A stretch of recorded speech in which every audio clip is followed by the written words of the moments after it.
ఈరోజు జగన్మోహన్ రెడ్డి గారు సిద్ధమని బయలుదేరారు. దేనికి సిద్ధం సార్ అని అడుగుతున్నాం. ఈ సిద్ధం అనే క్యాంపెయిన్కి 600 కోట్ల రూపాయలు ఖర్చు పెడుతున్నారు. 600 కోట్లు అంటే ఎంతో తెలుసా? ఎన్ని సున్నాలన్నా? ఎన్ని సున్నాలు? పదా? నిద్రపోతున్నారో లేదో అని చూస్తున్నా. 600 కోట్ల రూపాయలట. పబ్లిసిటీ పిచ్చి కానీ పట్టిందా జగనన్నకి అని అడుగుతున్నారు ప్రజలు. ఎక్కడ చూసినా సిద్ధం సిద్ధం సిద్ధం. ఒక్కొక్క సిద్ధం సభకు 90 కోట్లు ఖర్చు పెడుతున్నారట. కాంగ్రెస్ పార్టీ నాయకులే చెప్తున్నారు మాకు 90 కోట్లు ఖర్చు అవుతుందమ్మా అని. దేనికి సిద్ధం సార్? మళ్ళీ 8 లక్షల కోట్లు అప్పు చేయడానికి సిద్ధమా?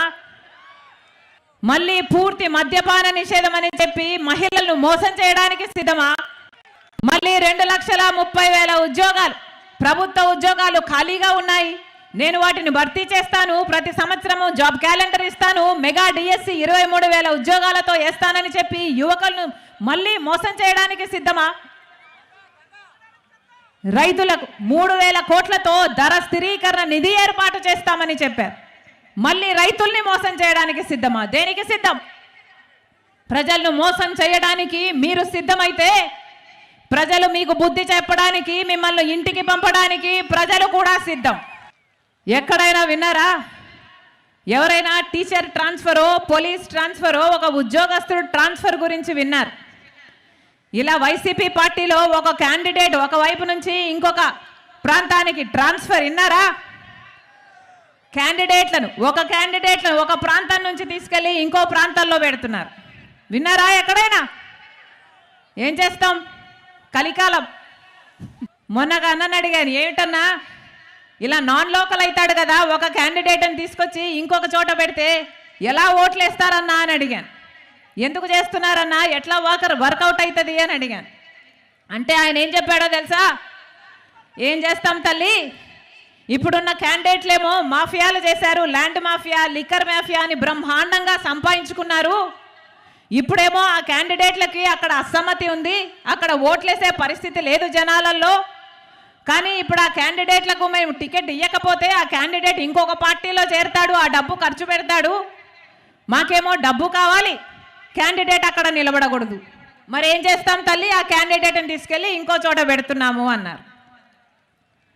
అంటే ఒక చెత్తని ఇక్కడ నుండి ఇంకో చోటికి తరలించినట్టు వైసీపీ అభ్యర్థులని ఒక చోట నుంచి ఇంకో చోటికి తరలిస్తున్నారన్నమాట. ఇది ఎక్కడ విడ్డూరం? ఏం జరుగుతుంది మన రాష్ట్రంలో? ఎక్కడ చూసినా మాఫియా, ల్యాండ్ మాఫియా, ఎక్కడ చూసినా మైనింగ్ మాఫియా, ఎక్కడ చూసినా లిక్కర్ మాఫియా. పూర్తి మద్యపాన నిషేధం అని చెప్పాడు జగనన్న గారు. జరిగిందా? ఏమన్నా జరిగిందా? పూర్తి మద్యపాన నిషేధం చేయకపోతే అసలు నేను ఓట్లే అడగను అన్నాడు జగనన్న గారు. పూర్తి మద్యపాన నిషేధం నా మేనిఫెస్టోలో పెట్టాను, నాకు మేనిఫెస్టో బైబిల్, ఖురాను, భగవద్గీతతో సమానం అని చెప్పాడు జగనన్న గారు. అయిందా మద్యపాన నిషేధం?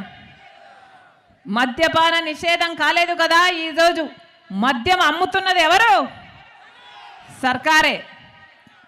సర్కారే మద్యం అమ్ముతుంది.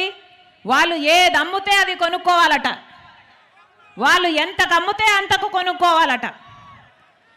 బయట సామాను, బయట బ్రాండ్లు ఏవి ఇక్కడ దొరకవట.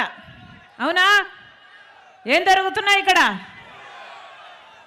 భూమ్ అట, క్యాపిటల్ అట, స్పెషల్ స్టేటస్ అట,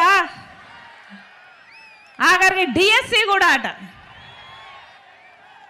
అయ్యా మీ వాగ్దానాలు ఎక్కడ నిలబెట్టుకున్నారు జగనన్న గారు అని అడిగితే మద్యం షాపులో, లిక్కర్ షాపులో నిలబెట్టుకున్నాం తల్లి అని చెప్పేటట్టుంది పరిస్థితి.